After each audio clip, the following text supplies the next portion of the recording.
This is like a scene now out of Apocalypse Now. We've got the equivalent of Passchendaele. These supporters hate each other. Man, those chilling words from legendary Scottish football commentator Archie Macpherson back in 1980, they perfectly captured a scene that would literally change Scottish football culture forever. It was a moment where a sporting event completely devolved into a terrifying battlefield, ripping open deep inherited wounds that the sport just couldn't hide anymore. Welcome to The Explainer. Today, we're unpacking a truly fascinating sociological shift, focusing heavily on the surprising origin of a unique cultural innovation. I mean, how on earth does an infamous, violent riot lead to the invention of an entirely new, celebrated fan identity? Well, as we'll see, sometimes the most incredible social innovations are actually born out of absolute necessity, and some pretty dark historical moments. So here's our roadmap for today. First, we'll look at the 1980 Cup Final. Then the Hampden Park riot itself, followed by the Scottish alcohol ban. After that, we'll dive into the politics of carnival, and finally, the birth of a new fan identity. All right, Part 1, the 1980 Cup Final. Let's head back to May 10, 1980. The stage was completely set for the 95th Scottish Cup Final. We had the traditionally dominant old firm rivals Celtic and Rangers facing off. Now, Rangers actually went in as the bookmakers' favorites, mostly because Celtic was missing a few key players to injury. The match itself, super tense. It actually finished goalless after the regulation 90 minutes. But then, in extra time, right at the 107-minute mark, a shot from Danny McGrain looked like it was heading wide until George McCluskey redirected it past the Rangers keeper. Celtic won 1-0 in front of a massive crowd of over 70,000 people. It was this hard-fought victory that was, just supposed to end with a standard run-of-the-mill trophy parade. Which brings us to Part 2, the Hampden Park riot and the absolute chaos on the pitch. Okay, so right after the final whistle, the Scottish Football Association had actually given both teams permission to parade the trophy on the pitch. They just installed this new 10-foot-high perimeter fence, and, well, they assumed it would hold the crowd back. Spoiler alert, it didn't.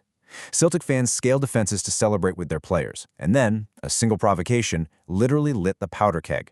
A Celtic fan ran down the pitch and kicked a ball into the Rangers' goal. In response to that, the Rangers fans, who had stuck around despite losing, invaded the pitch and charged. Suddenly, the whole thing just exploded. Fans were using bricks, bottles, cans, iron bars, even wooden staves torn straight from the terracing frames as weapons. To really grasp the staggering impact of this complete breakdown in order, look at the aftermath. 200 arrests were made just in the Hampden area alone. They brought in mounted police, but honestly, they were just completely overwhelmed by the sheer scale of the violence on the pitch. Both clubs ended up getting hit with massive 20,000-pound fines. The reality was the police simply didn't have enough manpower inside the stadium, mainly because the vast majority of officers were stationed outside to prevent street clashes. It was a total nightmare. And of course, in the aftermath, a massive blame game erupted. I mean, everybody was pointing fingers at everybody else. The police blamed the Celtic fans for starting the disorder, a position Rangers fully agreed with, naturally. Celtic, on the other hand, blamed the Strathclyde police for inadequate security and the absolute failure of those new fences. But they also pointed to the deep-rooted religious and sectarian hostility in Glasgow as the underlying cause. Meanwhile, you have the Secretary of State for Scotland coming in and blaming excessive drinking, along with the actions of the Celtic players for celebrating a bit too provocatively. It was a complete institutional mess. No single entity wanted to shoulder the blame for these deep societal cracks that had just been broadcast on national television. Moving on to Part 3, the Scottish alcohol ban and the government's reaction. So the government's solution was incredibly swift and, honestly, pretty heavy-handed. They passed an act of parliament that outright banned the sale of alcohol within all Scottish sports grounds. This was a massive, sweeping legislative reaction directly tied to the Hampden riot. And get this, while it was partially lifted decades later in 2007, but only for international rugby matches at Murrayfield, the ban remains largely intact for football even today. Though interestingly enough, there's still this VIP hospitality loophole. It allows unlimited alcohol consumption for VIPs as long as they don't have a direct line of sight to the pitch. Make of that what you will. Let's jump into Part 4, the politics of carnival and a major psychological shift. Now, this is where we really see that surprising origin of innovation I mentioned earlier. The absolute trauma of 1980 ended up fueling a massive psychological shift in fan behavior when they traveled abroad. According to a super fascinating ethnographic study by Loughborough University, by the time the 1992 football tournament rolled around in Sweden, Scottish fans had adopted a radically different identity.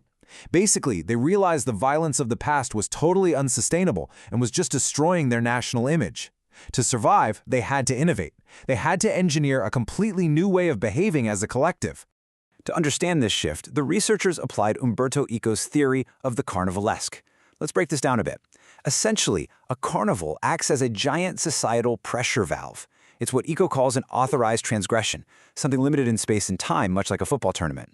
During this carnival, normal social boundaries just completely collapse. People who, back home, are deeply divided by economic class, regional rivalries, or religious sectarianism, well, they use stylized attire, costumes, and singing to safely mock authority and bond with each other. It functionally integrates these divided, opposing groups into a single, unified body of friendly amity. And that leads us to our final section, Part 5, A New Fan Identity and the Rise of the Tartan Army. The contrast here is absolutely wild. In 1980, we saw the gritty, uncontrollable violence of Hampden Park. We're talking bricks, iron bars, and deep-seated hatred. But then, skip forward just 12 years to Sweden in 1992. The media is suddenly reporting on Scottish fans charming the Swedish customs officers. They're playing bagpipes, singing in their kilts, all while casually bringing 2,000 cans of beer on a single bus just to bypass the high local prices. I mean, no way, right? But this was the birth of the Tartan Army persona as we know it today. The fans essentially turned themselves into a traveling carnival. But here is the absolutely crucial takeaway from all this. This friendly, kilt-wearing identity, it wasn't just some spontaneous happy accident. It was a highly engineered, fiercely protected social innovation. For this carnival to actually work, the fans had to ruthlessly self-police. If anyone displayed club triumphalism, especially wearing Celtic or Rangers shirts that could trigger those old sectarian divides, they were actively castigated by the group. They suppressed their bitter domestic rivalries to maintain this international unity, aggressively trying to shake off that hooligan label that had haunted them since 1980. They figured out that to protect the sport they loved, they literally had to invent a new way to consume it. So as we look back at this incredible journey, from the total chaos of 1980 to the calculated carnival of 1992, it leaves us with a pretty profound question about crowd psychology.